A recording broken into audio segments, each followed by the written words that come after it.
What's up, guys? Welcome back to the channel and thank you for tuning in.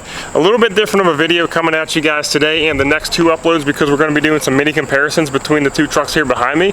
They're both 2021 Rams. One's a 2500, one's a 3500, and that's the comparison we're doing today, 25 versus 3500. There's not a whole lot different between the two trucks, 2500 versus 3500 wise, except for pretty much powertrain. The biggest noticeable differences you're actually going to see is going to be between Tradesman and Bighorn, and we're going to be covering all that stuff next video. But for right now, I'm just going to give you guys my 2500 versus this 3500.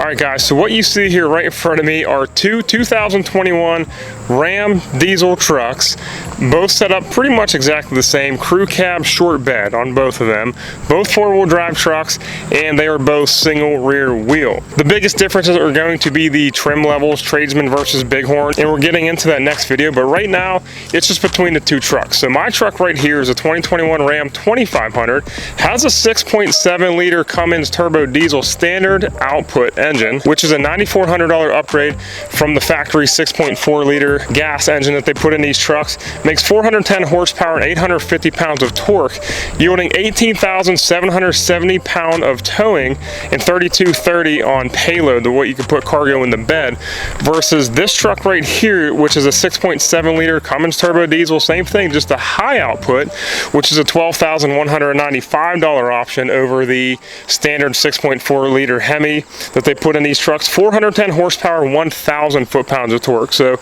same horsepower on both of these, 150 more foot-pound of torque on the high output. My truck, 18,770 pounds of towing. This truck here, 23,650 pounds of towing. My truck, 3,230 on the payload. This truck, 4,250 on the payload. Now listen, I know that these trucks, the Ram 3500s can tow over 35,000 pounds. The 2500s can tow a little bit over 20,000 pounds, but that is with two-wheel drive trucks and single cab. I'm talking about the truck sitting here right in front of me, crew cab, four-wheel drive trucks. So like I said, standard output Cummins. This does have the 68 RFE, the dreaded transmission that nobody likes. This thing right here does have the Iacin, which is technically an AS69RC, and it's a HD transmission. This thing is pretty comparable to what you're going to get on the Duramax, like the Allison transmission, not offered in the 2500. So that's a big thing. If you want the high output in the Iacin, you have to buy a 3500. You cannot buy a 2500. So that's honestly the biggest difference between the two trucks right now. Standard output with the 68, high output with the Iacin, and they do make a world of difference. Now I have driven both of these trucks a lot. It is a different feeling with the high output in the Iacin versus the standard output in the 68. So hear me out. My truck right here, standard output 68, it is what it is. It's the old school 68. It's clunky. The shift points are not on point. You never have a good idea when the truck's actually going to shift. It's different all the time. Versus this thing right here, the Iacin is way more smooth of a transmission. And then also between the two, I know it's 150 foot-pound torque, a little bit heavier, but this thing feels so much faster than what my truck does right here. When you're merging on the highway, anything like that, the turbo spools up so much quicker any high output versus the standard output. It is insane, and it does make a big difference. You could hear it as well. You could definitely hear the turbo spool a lot better in the high output than the standard output. And then a big thing too is with engine braking. So I've used engine brake in both of these trucks, both empty and towing. Engine brake is a hell of a lot more powerful in these trucks than they are these trucks right here. If you're lightweight, the engine brake will pretty much stop you. It'll jolt you forward pretty good, where this thing kind of slows you down a little bit. I think it does a heck of a lot better job. So if you tow a lot, bumping up the 3500 in the high output might be your best bet, because this thing definitely drives a lot better. It definitely pulls a lot better. I mean, I'm not trying to hate on my truck, but this is just the pure facts right here. All right, back to looking at the trucks instead of my preface. In general, 2500s, they come standard with a 10,000 pound GVW, whereas the 3500s come standard with an 11,000 pound GVW, but an optional 11,800 pound GVW. I mean, from my experience, the only nice thing about having a straight 10,000 pounder, you can pull a 16K trailer and still be under CDL, which you really can't with this. It's going to put you over the limit. So GVWs are a little bit different. And then both of these trucks standard, 25 and 3500s, with the single wheel option, they both have 373 gears, and you can obviously upgrade them to 410s. I do believe the 3500 dualies come standard with 410s, so a little bit different gear ratio there. Big thing about the 25 versus 35s is 2500s no longer come with rear leaf springs.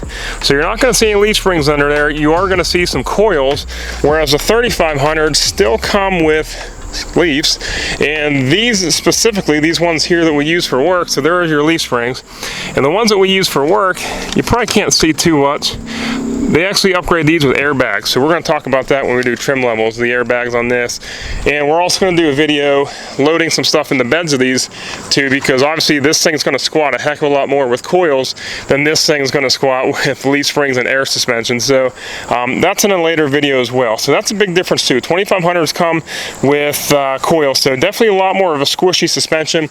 It definitely rides a hell of a lot better, but for towing, that's your way to go. This thing squats a lot.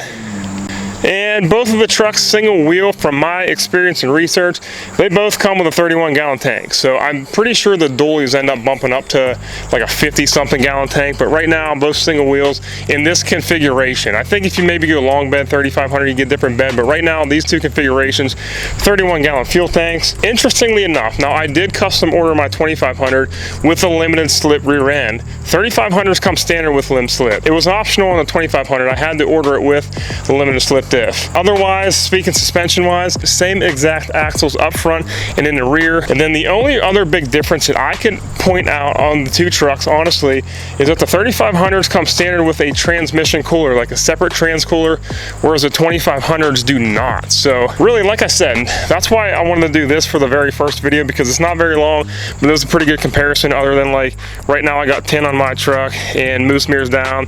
There's no 10 on this and moose mirrors are up. Either way, that's legit what you're going to find differences between these two exact same cab configurations, but just 25 versus 3500.